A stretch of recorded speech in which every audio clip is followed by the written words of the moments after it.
Assalamualaikum warahmatullahi wabarakatuh. Salam sehat, salam semangat Bapak Ibu semua yang hebat.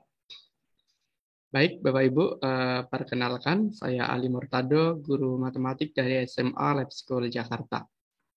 Mohon izin pada kesempatan hari ini saya akan eh, share tentang praktik baik yang sudah saya lakukan di SMA Lab School Jakarta mengenai bagaimana menyusun alur tujuan pembelajaran. Bapak Ibu, di kurikulum Merdeka kita tidak lagi mengenal istilah KI, KD.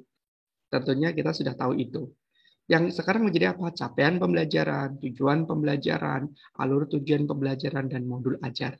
Nah, dalam kali ini saya akan semitkan bagaimana menyusun alur tujuan pembelajaran. Alur tujuan pembelajaran itu, kalau di kurikulum sebelumnya, ya kita namakan silabus lah Bapak Ibu. Bapak Ibu, untuk menyusun alur tujuan pembelajaran, tentunya yang pertama kita perlu menurunkan dari CP atau capaian pembelajaran yang sudah diberikan oleh pemerintah menjadi tujuan pembelajaran. Kemudian kita susun tujuan pembelajaran itu menjadi sebuah alur yang urut, logis, sesuai kebutuhan kita dari dari awal fase sampai akhir fase, sehingga terciptalah atau terwujudlah apa itu kompetensi sehingga anak-anak itu bisa menguasai kompetensi yang diharapkan dari capaian pembelajaran itu. Baik Bapak Ibu, secara teknis mungkin akan langsung saya mulai. Nah, ini untuk menyusun ATP, jadi dari capaian pembelajaran yang diberikan dalam satu fase, di mana di situ akan ada beberapa elemen. Elemen itu kita pecah masing-masing menjadi tujuan pembelajaran. Dari masing-masing tujuan pembelajaran yang banyak ini nanti kita bisa susun, kita urutkan berdasarkan kebutuhan, itu jadilah alur tujuan pembelajaran. Secara lebih teknis saya akan langsung sampaikan bagaimana sih di sekolah saya untuk membuat alur tujuan pembelajaran Bapak Ibu. Ini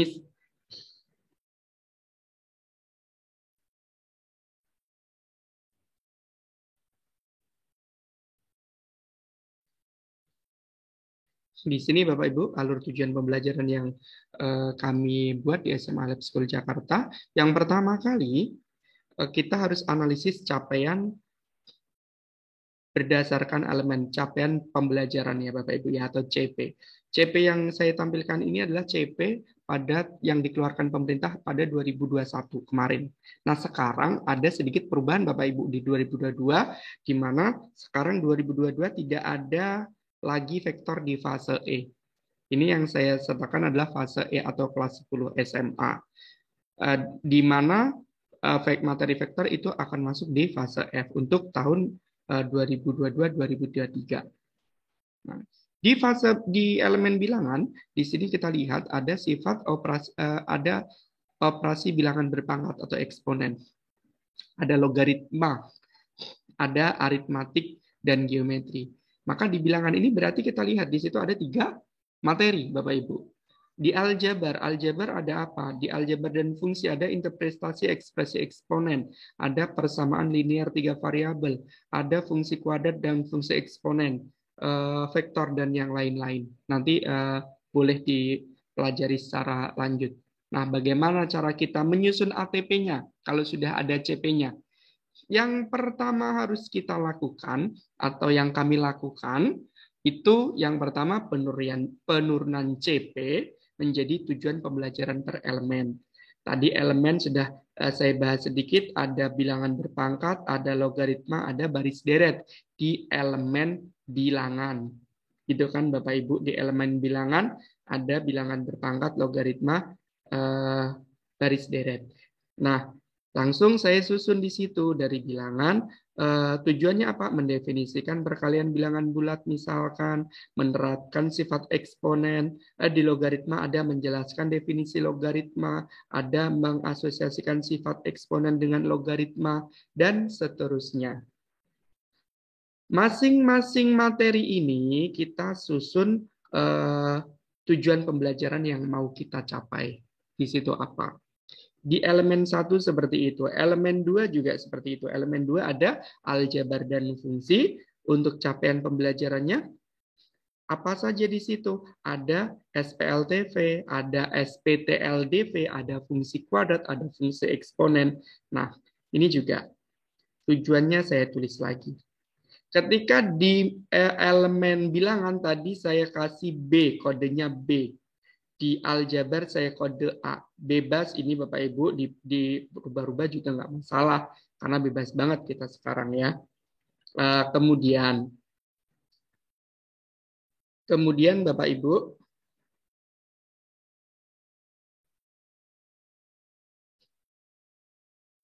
untuk materi atau elemen aljabar saya kasih kode A1, A2, dan seterusnya.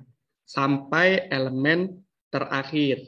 Sampai elemen terakhir Bapak Ibu ya. Kita buat seperti itu. Kita breakdown materi, kemudian tujuan pembelajarannya kita tentukan, kita urutkan. Nah, yang di sebelah kanan ini apa Bapak Ibu? Nah, sebelah kanan ini saya mulai dari yang atas lagi.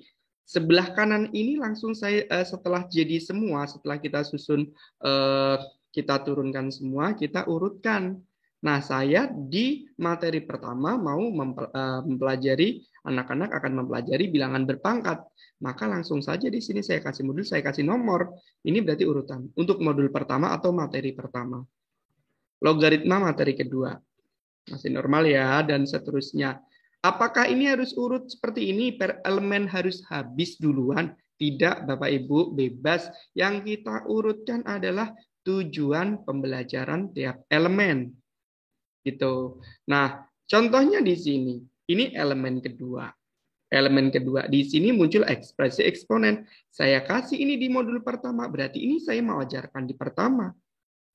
Gitu. Kenapa? Karena di pertama saya mau eksponen biar jadi satu, tentang eksponen semua, ekspresi eksponen, terus ada fungsi eksponen juga saya kasih modul di modul pertama. Artinya ini mau saya ajarkan di pertama. Gitu Bapak Ibu. Jadi bebas, tidak harus per elemen habis ganti elemen berikutnya, tidak. Sesuai kebutuhan kita yang enak gimana ngajarnya. Sehingga anak lebih gampang, lebih mudah mengerti gitu. Kalau ini semua sudah dikasih nomor semua, kemudian baru kita ke rasional penyusunan alur dan tujuan pembelajaran. Ini kita sudah akan masukin waktu-waktunya yang kita butuhkan berapa. Misalkan perkiraan jumlah jam pelajaran per tahun itu 32 minggu. Dari mana ini kita dapat? Dari pekan minggu efektif. Kali 4 jam, karena jatah kita memang 4 jam pelajaran. Ada 128. Dari 4 jam pelajaran ini, ingat Bapak Ibu, kita ada proyek penguatan profil pelajar Pancasila. Itu 25%. Artinya dari 128 ini akan kepotong 25% atau kepotong 32 jam pelajaran. Jadi matangnya yang kita akan ajarkan hanya 3 jam pelajaran per minggu, ya, dengan total, kalau ini saya hitung berarti ada 9 jam pelajaran selama 1 tahun. Nah, inilah saya bagi mulai dari unit 1 atau materi 1 sampai dengan unit ke-9 atau materi ke-9. Jamnya saya bagi di situ. Kemudian kalau ini sudah dapat, ya, kalau ini sudah kita bagi, baru kita turunkan lagi biar enak lagi. Nah, misalkan ini unit 10.1 atau eksponen.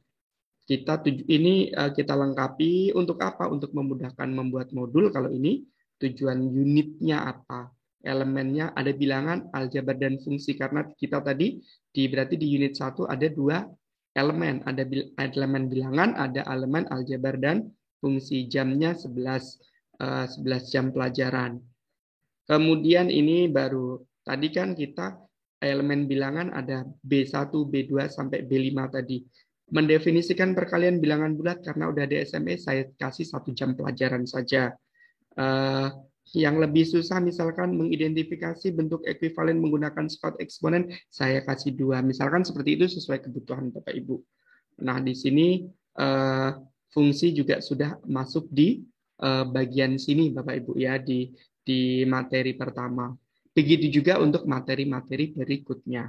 Artinya kalau kita sudah dapat materi dari 1 sampai akhir, Artinya kita sudah dapat silabus yang bisa kita gunakan dalam satu fase, Bapak Ibu. Kiranya seperti itu, Bapak Ibu, penjelasan dari saya. Mudah-mudahan yang sedikit ini tetap memberikan manfaat untuk kita semua.